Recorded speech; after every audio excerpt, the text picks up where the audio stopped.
Hey les bambins, j'espère que vous allez bien, en tout cas moi ça va nickel. On se retrouve aujourd'hui pour une nouvelle vidéo sur la Ligue 2, la 16e journée. Les 10 matchs que je vais analyser pour vous sont les suivants. Annecy contre Saint-Etienne, Le Havre, Bordeaux, Quevilly-Rouen contre Grenoble, Metz contre Niort, Sochaux, Rodez, Valenciennes contre Amiens, Bastia contre Caen, Dijon qui jouera contre Laval, Pau contre le Paris FC et enfin Nîmes contre Guingamp. Avant d'attaquer, n'hésitez pas à venir nous rejoindre sur le site VIP et également sur les réseaux sociaux Telegram, Instagram et Twitter. Tout est dans la description et sur l'écran. N'hésitez pas donc à mettre un petit commentaire, à mettre un pouce pour valider mon travail. Un petit pronostic, ça ne fait pas de mal. Et également, abonnez-vous. On est de plus en plus nombreux. Je n'hésite pas à vous souhaiter bonne fête, plein de réussite, amour, santé. Et surtout, ne vous enflammez pas avec cette reprise de tous les championnats européens. Il y aura sans doute énormément de surprises. Focalisez-vous surtout sur les cotes sécurisées. Allez, on regarde d'abord le classement de la Ligue 2. Premier Le Havre avec 32 points, 4 points d'avance sur Bordeaux qui est second. Troisième Sochaux avec 27 points, quatrième Grenoble 26, cinquième Caen avec 23. Sixième, Valenciennes avec le même nombre d'unités et à égalité également avec Amiens qui est septième, huitième, Metz avec 21 points. En fin de classement, 15e Annecy 16 points, 16e Nîmes avec 15. Deux autres équipes sont au même niveau, Dijon et Rodez, 17e et 18e. 19e Niort avec 12 points et enfin dernier, 20e Saint-Etienne avec 11 unités.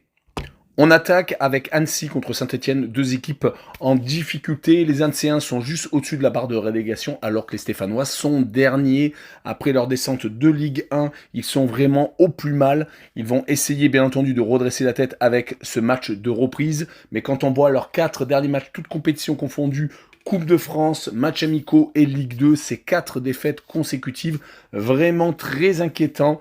Il va falloir se relever contre Annecy qui de son côté n'est pas si mal que ça sur les 5 derniers matchs, toutes compétitions confondues, avec les matchs amicaux de reprise contre le Servette de Genève, où ils ont certes perdu, ils avaient réussi à être invaincus sur les 4 autres matchs. 2 victoires en Coupe de France contre Lyon-Duchère et contre les Diables Noirs, et une victoire contre Sochaux très intéressante, et un 0-0 à Caen.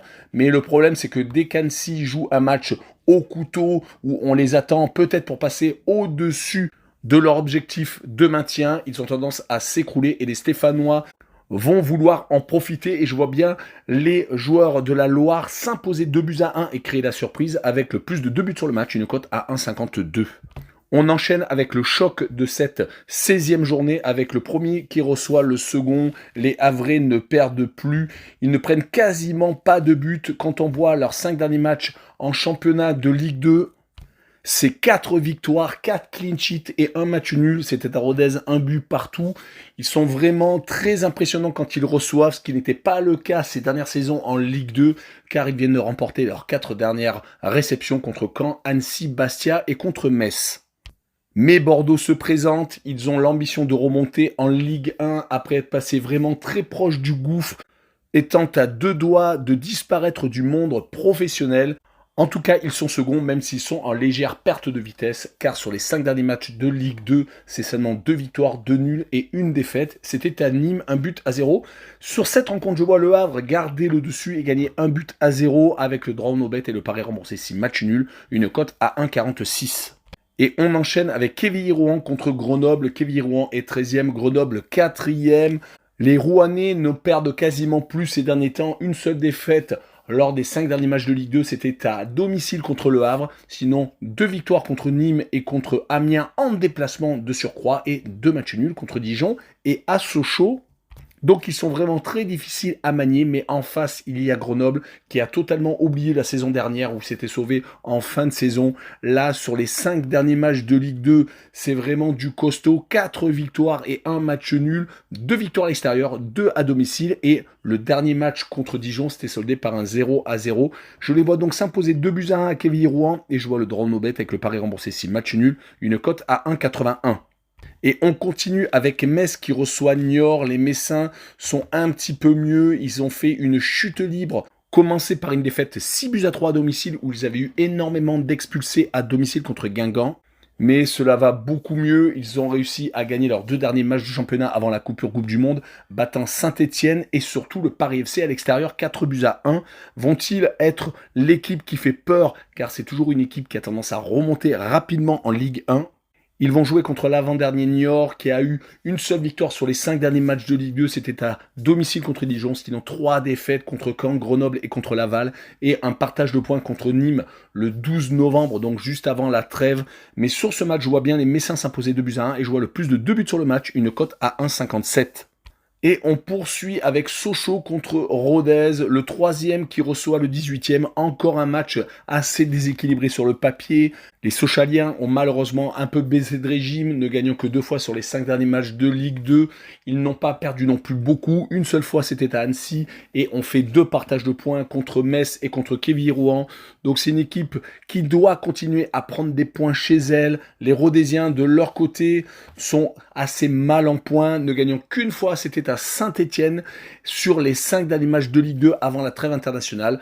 Ils avaient également fait 2 matchs nuls et avaient perdu 2 fois contre Caen et contre Grenoble. Je les vois malheureusement perdre 2-1 à Sochaux et je vois le plus de 2,5 buts sur le match, une cote à 1,98.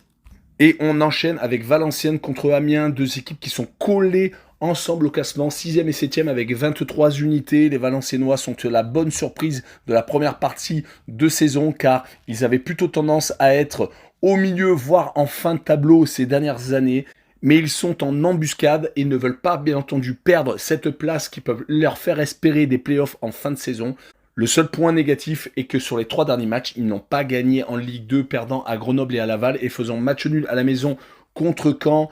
Mais le point positif est qu'ils ne perdent quasiment pas chez eux sur les 5 derniers matchs de Ligue 2 à la maison. C'est 3 victoires et 2 matchs nuls. Donc ils arrivent avec beaucoup de confiance contre Amiens qui est en chute libre, qui avait été quasiment dans le top 3 pendant tout le début de saison et qui s'est écroulé juste avant la trêve internationale. Quand on voit leurs 4 derniers matchs de Ligue 2, c'est 4 défaites contre Nîmes, Saint-Etienne, Pau et Quevilly-Rouen. Donc attention, je les vois perdre 1-0 à Valenciennes, qui est, comme je vous l'ai dit, solide chez lui, avec le draw no bet et le pari remboursé 6 match nul, une cote à 1,76. La rencontre suivante est Bastia contre Caen. Les Bastiais sont 14e, attention, pas loin de la zone de relégation, alors que les Canets, eux, sont à la 5e place, à 5 points du 2e Bordeaux.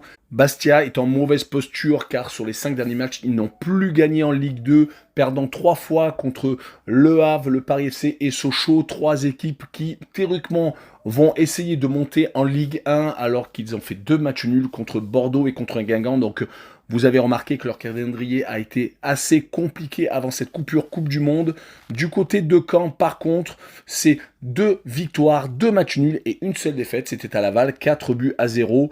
Donc la tendance est plutôt Caen que Bastia, mais je vois tout de même un match nul, un but partout, et je vois le away no bet pour assurer le coup, avec le match nul remboursé 6 victoires de Caen à l'extérieur et une cote à 1,86. On continue avec Dijon qui reçoit Laval. Les Dijonnais ne s'en sortent pas, ils sont actuellement 17e et donc relégables pour le national, une équipe qui joue toujours la montée en Ligue 1 en début de saison, qui fait toujours des recrutements ambitieux, mais malheureusement la mayonnaise ne prend pas. Ils vont jouer contre Laval qui est 10e, le promu s'en sort pas si mal que ça, ils sont dans le ventre mou actuellement. Au niveau des résultats, les Dijonnais n'ont pas gagné lors des 5 derniers matchs à la maison, faisant 3 matchs nuls et 2 défaites. Ils vont recevoir les Lavallois qui, de leur côté, ont toujours réussi à faire quelques performances quand ils se déplacent. Ils ont accroché le Paris FC dernièrement, c'était le 20 octobre, et ont gagné 3 fois à la maison. Donc, ils sont sur 4 matchs sans défaite en Ligue 2. Donc, attention, je vois un 0-0 entre les deux formations avec le home no bet et le match nul remboursé 6 victoires de Dijon à domicile, une cote à 1,65. Et on poursuit avec Pau contre le Paris FC, 2 équipes qui sont au milieu de tableau. Les Palois n'ont pas perdu lors des 5 derniers matchs de Ligue 2. C'est vraiment très intéressant. 3 victoires tout de même contre Annecy, Nîmes et Amiens. Et 2 matchs nuls contre Rodez et contre Bordeaux. Donc attention, c'est une équipe qui peut faire très mal. Mais le Paris FC s'est réveillé surtout en déplacement car ils se sont imposés lors de leurs 2 derniers déplacements à Saint-Etienne et à Bastia sans prendre de but. Malheureusement, ils ne sont pas aussi bons quand ils reçoivent. Mais là, le match est à l'extérieur. Donc je vois bien un but partout et je vois les 2 équipes marquées avec une cote à 1,88. Et on finit avec Nîmes contre Guingamp. Les Nîmois sont toujours juste devant la zone de relégation avec 15 points. Guingamp de son côté est 11e avec 5 unités de plus.